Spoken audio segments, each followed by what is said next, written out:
All right, guitar students, this time around we're going to be taking a look at how the actual notes on the guitar relate to the standard notation that we might read.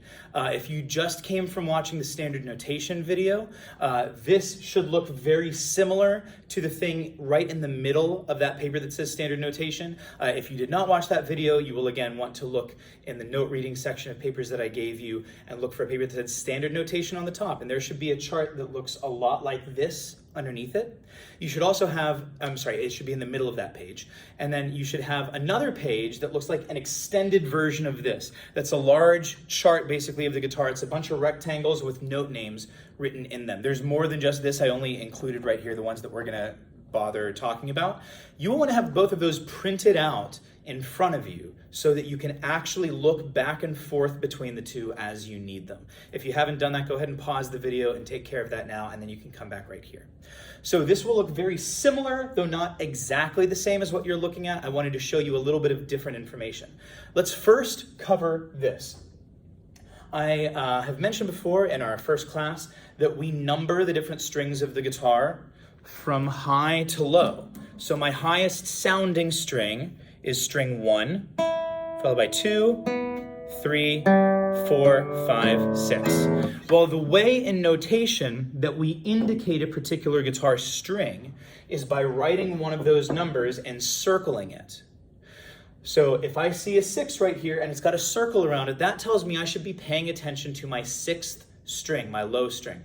Now, we talked about playing strings open, meaning if you just play the string all by itself and you have not used any left-hand fingers to push down any other frets, it makes a note. Well, what note does it make? Those are written right here. I want you to take a look along the left-hand side, and you'll notice that up here on the top, the circled 1 is written on the note E. This specific E is the note that you're getting if you play your first string open. It's your E string. Right? That's the note E right there, and it's very important which one it is. It is not this E down here, it's not a different E down below, it's that one. The second string is this B, third string is G, you can continue on. The fourth string is D, that is directly below the staff. It will get a little bit more crowded here, but follow me. The fifth string is A. It's the note that is on 2 ledger lines below. And the last note is another E, but you can see it's significantly lower. It's the E that is below 3 ledger lines. These are the notes of your open strings. If I play my high E string, I'm playing this note. If I play my second string B, I'm playing this note. You get the idea, it continues on down and down. So that is the actual notes that you're playing at any given time. What we want to do is we want to be able to take a look at a staff and find a note and figure out how we can go ahead and play it. And we need one more piece of information to do that. We need this. This is a chart. What you're looking at in front of you, this is just a simplified version of what you have in front of you, is actually a picture of the whole neck of the guitar and what note is on what fret. It's as if you're looking at the guitar like this. These letters, so in other words, this column here are all notes on the first string. This column here is the different notes on the second string. The notes written off to the left here are these notes, your open strings. So again here, your E string, your B string, G, you get the idea, you can continue on. And each of these blocks that goes to the right is a fret. So in other words, if I play my E string, but I hold down the first fret on that string, I've changed my note and I've made it an F. Hopefully that makes sense. So this is showing you in each of these cases what different note I'm playing. So follow along with me if you want. So on this top E string, I'm concerned with a couple notes. We're going to skip this one in the middle. I'll come right back to it. If I played this string by itself, that's an E. If I hold down the first fret and play it, that's an F. If I hold down the third fret and play it, that's a G. Now you might be asking yourself, okay, well, which F, which G does that correspond to? We're going to come back to that in just a moment. But for now, I just want you to understand what's going on with all of this. I also wanted to take a moment just to explain here. You'll notice that this note in the middle is F sharp or G flat. It's written with a slash. It can be called either one of those things, depending on the musical context around it. It could be an F sharp, or it could be a G flat. If you remember from my last video, I said that you want to look at sharps and flats as functions, something you do to a note. Think about this. When we said that a sharp means make the note higher, if you were playing this F, which is on the first fret, and you wanted to make it higher, you would add 1 fret to it, or you would go 1 fret closer to the body of the guitar. It would take you to fret 2, and you would call that F sharp. Likewise, you get the same thing if I said, hey, play this G, and then I said, actually, can you make that G flat? You would go 1 fret closer to the headstock, making it sound lower, and that would be a G flat. Again, depending on the context of the music, you can call it different things. You don't need to know that just yet, but I want you to be aware of that's the way that sharps and flats work. If you find any one of your natural notes and you go up or you go down from it, you can find your related sharps and flats. Okay, let's go back up here. I have a lot of notes drawn. These are the vast majority of notes that you're going to need for a good while. There's a couple exceptions, but this is the main thing I want you to study.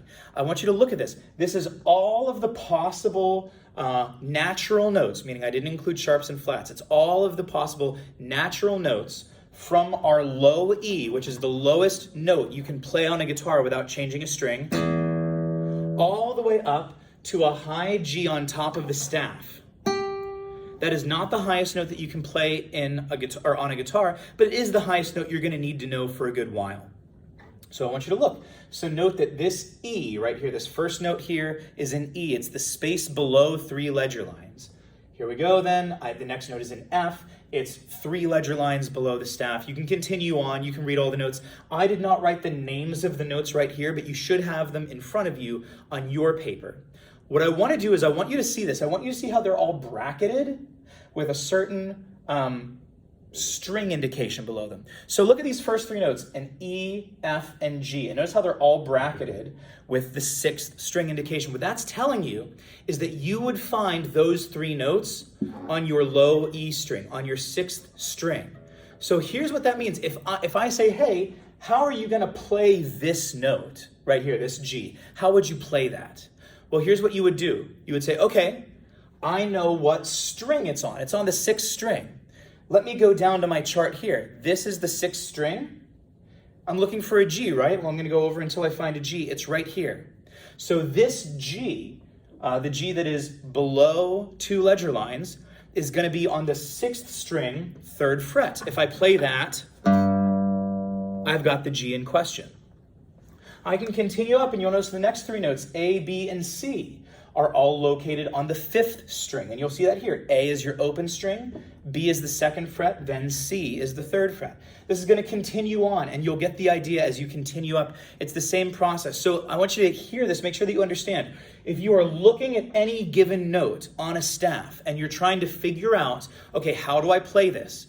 What you would do is you'd come over to this sheet. So have these sheets in front of you as you're working these out until you get to know them on your own. But you would say, okay, I'm looking for this A, the A that is on the 2nd space. And I would look here and I'd say, okay, where's that A? I found it right here. What string is that supposed to be on? 3rd string. Okay, here's my 3rd string notes. Fret 2. Here's the A in question. Hopefully that makes sense. So that's how I would find a couple given notes. I also want you to notice, hopefully you can see these numbers at least moderately clearly. I've also got non-circled numbers next to each one of these notes that's written. Those are your left-hand fingerings. We talked about those before. That remember we number 1, 2, 3, 4. Well, I can also write a 0 indicating that I don't use any left-hand finger. That's an indication that it is an open string. Sometimes you'll actually see a 0. Sometimes you'll see actually a little circle. Either one of those things means play the string open. And I want you to look now. Pay close attention. Look at this. So on the 6th string, this E is marked with a 0 or a circle above it. This F is marked with a 1, and this G is marked with a 3. That's telling you what left-hand fingers you should use to play any one of those notes. You may not realize this, but that means it's also telling you what fret you should expect it to be on. Now, that is not always going to be the case. There are times when your finger will be on a totally different fret, but as we're learning these first couple frets here, I would advise that you assign one finger per fret. In other words, anytime you play a note that is on the first fret, use your pointer finger for it. Anytime you use a note that's on the second fret, use your middle finger. Ring finger for third, pinky for fourth. We're not going to go above that for a while. So when you see this, look at this. E is an open string. I don't need any fingers for it. If my F is on the first fret, I should use my pointer finger. If my G is on the third fret, I should use my ring finger. So this number is telling you what finger to use, and because of the system I'm telling you to use right now, it is also telling you the fret you can expect to play, and that should dramatically help you. Now, anytime you are reading your own guitar music, you can feel free to write in either the letter name if you need it, although I'd advise that you get away from that as quick as you can, but you can write in your left-hand fingerings to help you find that note more quickly if you need to. That can be a very, very beneficial thing. So hopefully, here's what we're looking for right now. If I gave you any reasonable note, you should be able to figure out from this information where you play it on the guitar. Let's try that right now. So I'm going to erase just a portion of this. I'm not going to erase any of the parts that are going to be relevant to us.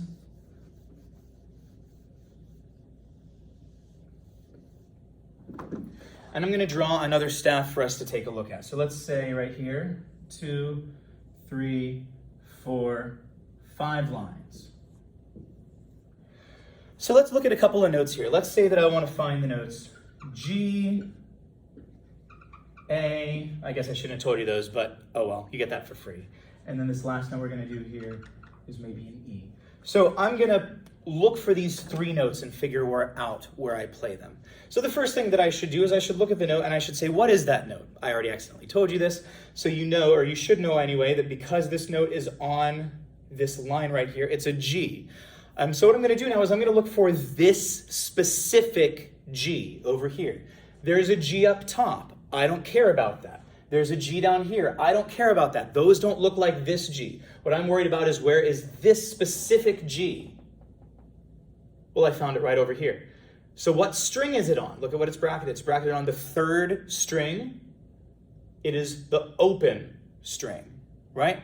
So I'm going to go down here, string 1, 2, 3.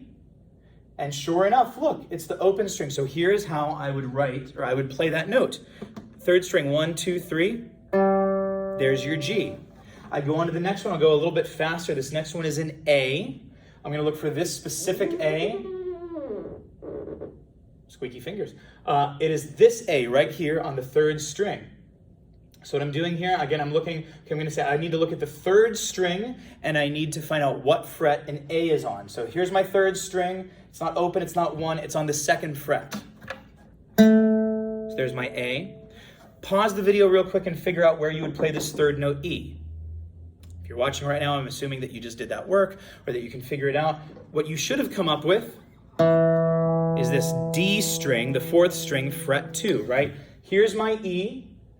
I follow it all the way over here. It's located on the 4th string. String 4, 1, 2, 3, 4.